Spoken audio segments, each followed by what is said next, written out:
Hello friends, welcome to will power academy. आप सभी लोगों के कमेंट आ रहे थे कि एनटीए की रिक्रूटमेंट के आगे का अपडेट दीजिए। काफ़ी दिन से कोई न्यूज़ नहीं मिल रही थी तो अपडेट नहीं दे पाए। लेकिन अभी 2 दिन पहले कुछ बच्चे वहाँ विजिट किए थे दिल्ली यूनिवर्सिटी। वहाँ से पता चला कि एग्जीक्यूटिव काउंसिल की अगली मीटिंग 8 दिसंबर को है, जिसका नोटिफिकेशन ये है। देखिए लिखा है इसमें, a meeting of the executive council number 1268 will be held on Friday the 8th December 2023 at 11 AM in the convention hall. ये नोटिफिकेशन 25 अक्टूबर का है। एक इसी तरह की मीटिंग पिछले महीने अगस्त में हुई थी, 25 अगस्त को, जिस दिन बच्चों की ज्वाइनिंग पर रोक लगाया गया था। तो उम्मीद की जा रही है कि इस बार जो ये मीटिंग होगी इस पर ज्वाइनिंग का होल्ड भी हटेगा। ये फैसला एग्जीक्यूटिव काउंसिल की कमेटी को लेना है। बच्चे जब वहाँ विजिट किए थे तो उनसे बताया गया था कि भर्ती में जो जांच चल रही थी वो जांच पूरी हो चुकी है और लगभग जांच में कुछ निकला नहीं है। इस सिर्फ मीटिंग होनी है। जैसे ही मीटिंग होगी तो ज्वाइनिंग का डिसीजन लिया जाएगा। इसमें बहुत से बच्चों के मन में डर बना हुआ है कि भर्ती कहीं कैंसिल तो नहीं होगी। तो मेरे भाई, कैंसिल कभी नहीं हो सकती है, क्योंकि आप लोग मेरिट पे क्लियर करके आए हो। आप लोगों ने परीक्षा दी है, मेरिट में आए हो, तब आपको नौकरी मिली है, ऐसी थोड़ी नहीं मिली है। डर तो वो लोग करें जिनको अब हटाना है यूनिवर्सिटी को, क्योंकि आप लोगों के साथ कुछ गलत हुआ तो आप लोग तो कोर्ट जा सकते हैं। कोर्ट तो आप लोगों की ही तरफ रहेगा, क्योंकि आप मेरिट में क्लियर करके आए हैं, एग्ज़ाम पास किए हैं। तो आप लोग बिल्कुल न डरिए, आपकी भर्ती कभी कोई कैंसिल कर ही नहीं सकता। यूनिवर्सिटी तो कर ही नहीं सकती, क्योंकि उसके हाथ में होता तो अब तो कैंसिल कर देती। यूनिवर्सिटी का विजन बहुत साफ़ है। वो तो चाह रही है अब रेगुलर भर्ती करना हर जगह। उसने अपने सारे कॉलेजेस को नोटिफाइड कर दिया है कि अब जो भी भर्तियाँ होंगी रेगुलर पे होंगी।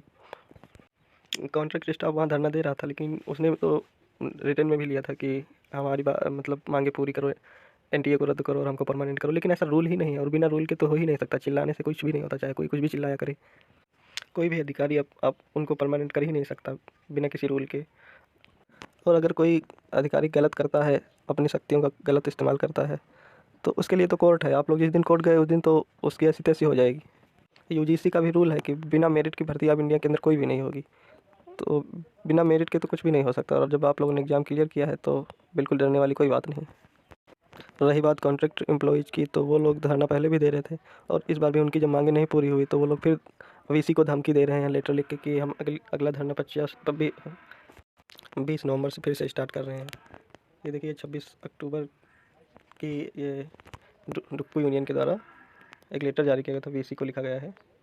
इसमें लिखा है, a meeting of the working committee members of the डुक्कू held on dated 16 October 2023 at 2 p.m.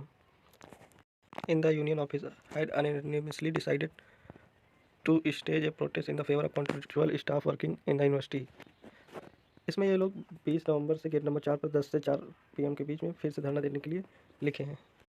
अगर इनको परमानेंट करने की कोई रूल होता तो यूनिवर्सिटी कब को कर चुकी होती, लेकिन ऐसा कोई रूल ही नहीं है। तो ये कुछ भी लिखवा लें या कुछ भी कर ले, इनको कभी परमानेंट किया ही नहीं जा सकता।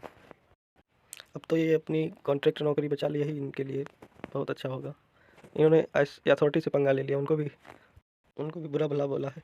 तो इनका तो धरना चलता रहेगा, इनसे कोई मतलब। और रही कोर्ट केस की बात, तो बच्चे नवंबर के लास्ट तक कोर्ट केस का सोच रहे हैं। तो ये हो सकता है कि लास्ट नवंबर तक सारे लोग मिलकर कोर्ट केस भी कर देंगे। कोर्ट जाएगा मामला तो वैसे भी ज्वाइनिंग हो जाएगी। चलिए बस ठीक है, इतनी ही जानकारी थी अभी तक जो मिल पाई। हम आगे की अगर कोई भी न्यूज़ होगी तो ज़रूर हम बताएंगे इस चैनल के माध्यम से। Thank you. एनटीए की रिक्रूटमेंट की कोई भी इन्फॉर्मेशन पाने के लिए इस चैनल को सब्सक्राइब करें प्लीज़।